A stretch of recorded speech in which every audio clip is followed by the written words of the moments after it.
ہماری نئی پڑوسن تھی جن کو ہم رحمت خالہ بلاتے تھے۔ بیحد اچھی عورت تھیں۔ اماں کی وفات کے بعد یہ ہر روز ہمارے پاس آتیں، ہماری دل جوئی کرتیں۔ اماں کی باتیں کر کے خود بھی روتیں، ہم کو بھی رلاتیں، یوں ہمارا غم ہلکا کر جاتیں۔ انہی دنوں میرے چھوٹے بھائی بدر منیر کے گردے میں درد شروع ہو گیا۔ اسے ہسپتال داخل کرانا پڑ گیا۔ گھر میں باجی اور میں رہ گئے۔ دلہا بھائی باجی ارم کو ہمارے گھر یوں چھوڑ گئے تھے کہ وہ گھر میں اکیلی امی کو یاد کر کر کے رویا کرتی تھیں۔ تبھی ہمارے حوالے کیا اور مجھے کہا، بی بی خانم جب ان کا دل سکون میں آ جائے فون کر دینا، میں آ کر ارم کو لے جاؤں گا۔ اماں کی وجہ سے میں تو خود غم کے سمندر میں ڈوبی ہوئی تھی، ایسے میں باجی کا آ جانا غنیمت لگا۔ ابا تو دفتر چلے جاتے اور بھائی ہسپتال میں، جس کو کھانا پہنچانا بھی مسئلہ بن گیا تھا۔ رحمت خالہ کا لڑکا شان گھر پر ہوتا تھا۔ میں نے خالہ سے ذکر کیا، بولی تم لڑکیاں صبح شام بھائی کو ہسپتال کھانا پہنچانے جاؤ گی؟ پریشان مت ہو، شان ہے نا، میں ہر روز اس کو بھیج دیا کروں گی، وہ بدر کو وقت پر کھانا پہنچا دیا کرے گا اور ہسپتال میں اس کی دیکھ بھال بھی کر لے گا۔ شان اس سے پہلے کبھی ہمارے گھر نہ آیا تھا، ہم نے نہ ہی اس سے بات کی تھی، آواز البتہ سن رکھی تھی۔ بدر کی خاطر وہ روز ہمارے گھر آنے لگا۔ جب تک کھانا تیار ہوتا وہ بیٹھا ادھر ادھر کی باتیں کیا کرتا۔ اس کی باتیں خاصی دلچسپ لگتیں۔ ہم دونوں بہنیں ہنستے ہنستے لوٹ پوٹ ہو جاتیں۔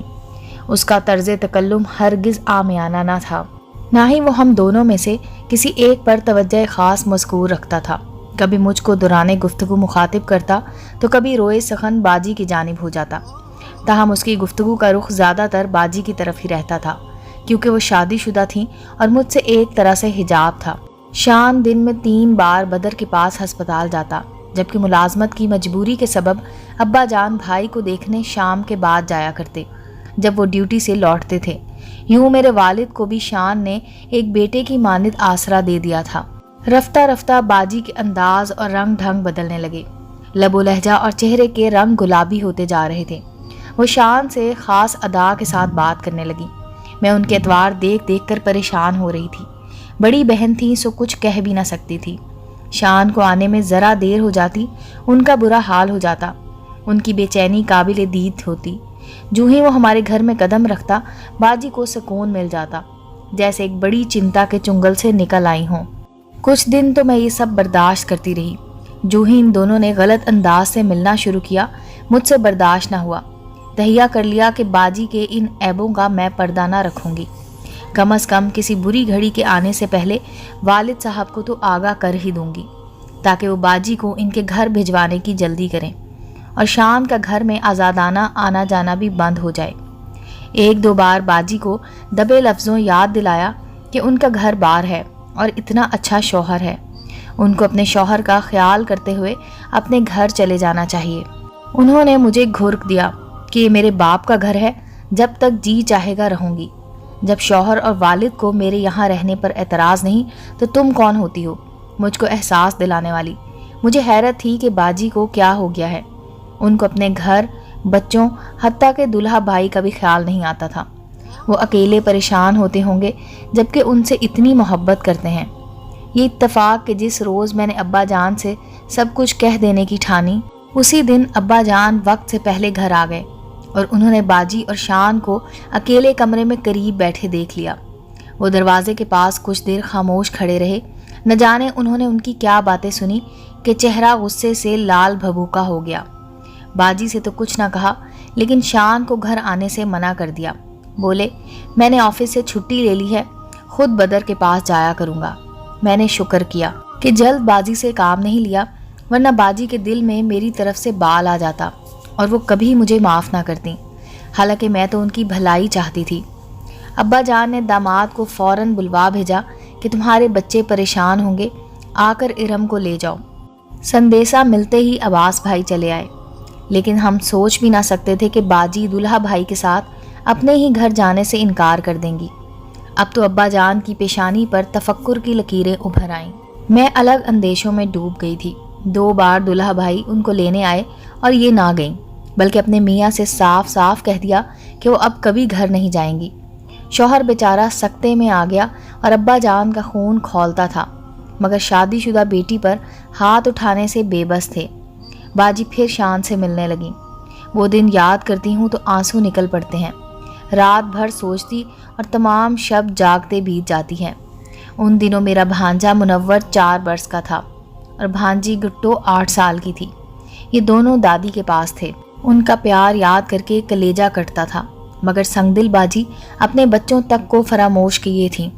مجھے اپنی کٹھور دل بہن سے نفرت محسوس ہونے لگی۔ سوچتی تھی یہ کیسی ماں ہے، اپنے معصوم بچوں کی محبت جس کا دامن نہیں کھینچتی۔ ان کے بچوں کی شکلیں یاد کر کے میں رات کو رویا کرتی۔ کبھی میری ہچکیاں بند ہو جاتی تھیں، تکیا میں منہ دبا لیتی اور دم گھٹتا ہوا محسوس ہوتا۔ سوچ سوچ کر جب نڈھال ہو گئی تو ایک خیال ذہن میں آیا کہ اگر میں اپنی محبت شان کے دامن میں ڈال دوں اور وہ میری جانب متوجہ ہو جائے تو شاید اس طرح باجی کا گھر اجڑنے سے بچ جائے۔ اس بازی میں جیت یقینی تو نہ تھی، پھر بھی میں اپنا سبھی کچھ داؤ پر لگانے کو تیار تھی۔ ہر صورت اپنی بہن کا گھر آباد دیکھنا چاہتی تھی۔ میں خالہ سے سلائی سیکھنے کا بہانہ کر کے ان کے گھر جانے لگی۔ ابا جان کو علم نہ تھا کہ میں ان کے وہاں جانے لگی ہوں۔ ادھر باجی دل میں یہی چاہتی تھی کہ میں کچھ دیر کو گھر سے چلی جاؤں تو شان کو بلا لیں۔ مجھ سے اکیلے میں یہ مہم سر ہونے والی نہ تھی۔ میں نے ہمت کر کے مگر ڈرتے ڈرتے شان کی بہن دردانہ کو رازداں بنایا۔ وہ ایک اچھی اور سمجھدار لڑکی تھی۔ اس نے حالات کی نزاکت کو سمجھتے ہوئے میرا ساتھ دینے کا وعدہ کیا، اور مجھے اعتراف ہے کہ اگر کہانی میں یہ اہم کڑی شامل نہ ہوتی تو میں کبھی شان کو اپنی طرف توجہ نہ کر پاتی۔ دردانہ نے مجھے شان سے بات چیت کرانے اور اعتماد میں لینے میں مدد دی۔ وہ ہم کو کمرے میں بٹھا کر خود چائے بنانے کے بہانے چلی جاتی تو مجھ کو شان کے ساتھ اکیلے میں بات کرنے کا موقع مل جاتا۔ شروع میں تو میں نے لڑکیوں والی ادائیں دکھائیں، مگر بعد میں صاف گوئی سے کام لیا۔ دردانہ شان کو آمادہ کرتی کہ وہ ہم کو سیر کرانے لے جائے، یوں ہم گاڑی میں بیٹھ جاتے۔ اب میں سہیلی کے گھر جانے کے بہانے شان کے ساتھ اس کی گاڑی میں جانے لگی اور ہم گھر سے باہر بھی ملنے لگے۔ وہ یہ کھیل اپنے لیے نہیں بلکہ اپنی شادی شدہ بہن کو شان سے دور کرنے کی خاطر کھیلا تھا، تاکہ ارم باجی شان سے مایوس ہو کر اپنے گھر لوٹ جائیں۔ میں کامیاب رہی۔ اب شان نے باجی سے التفات کا رشتہ ترک کر دیا اور میری ذات میں مگن ہو گیا۔ تب میں نے شان کو بتا دیا کہ جانتے ہو تم سے کیوں رسم و راہ بڑھائی ہے، اپنے دل کے جذبات سے مجبور ہو کر نہیں، بلکہ اپنی بہن کی وجہ سے جو تمہاری خاطر اپنا گھر بار چھوڑے بیٹھی ہے۔ اب میں تم سے بنتی کرتی ہوں کہ اس سے دور ہی رہو، اس کو پوری طرح مایوس کر دو تاکہ وہ اپنے گھر جائیں، نہیں تو غم کی وجہ سے میرے بوڑھے باپ کو ہارٹ اٹیک ہو جائے گا۔ ادھر باجی کے بچے ماں کے لیے بلک رہے تھے۔ یہ بڑا ہی خطرناک جال ہے جو تم نے میری بہن پر پھینکا ہے۔ میری بات سن کر وہ حیرت میں ڈوب گیا۔ اس نے کہا، میں تو سوچ بھی نہ سکتا تھا کہ تمہاری بہن یعنی ایک شادی شدہ عورت اور 2 بچوں کی ماں مجھ پر اس قدر فریفتہ ہو جائے گی کہ اپنا گھر بار، شوہر، بچے چھوڑ کر میکے بیٹھ رہے گی۔ میں تو سمجھ رہا تھا کہ وہ آپ لوگوں کی وجہ سے ادھر جمی ہوئی ہے۔ ہرگز نہیں، دلہا بھائی کئی بار لینے آ چکے ہیں اور یہ کہتی ہیں کہ میں اب گھر نہ جاؤں گی۔ یہ تو ان سے طلاق کا ارادہ کیے ہوئے ہیں۔ شان، خدا کے لیے ان کو اپنا بے رخی کا ایسا چہرہ دکھا دو کہ یہ ہوش میں آ جائیں، ورنہ تو بہت نقصان ہو جائے گا۔ ظاہر ہے کہ تم تو باجی سے شادی کرو گے نہیں، پھر محض دل لگی میں کسی کی بربادی کے اسباب پیدا کر دینا کہاں کی شرافت ہے۔ میری باتیں سن کر شان کی آنکھیں کھل گئیں۔ اس کو بہت رنج ہوا۔ کہنے لگا، میں نے تو ہر بات کو ہلکے پھلکے انداز میں لیا تھا، کیا پتا تھا کہ ارم اتنی سنجیدہ ہو جائے گی۔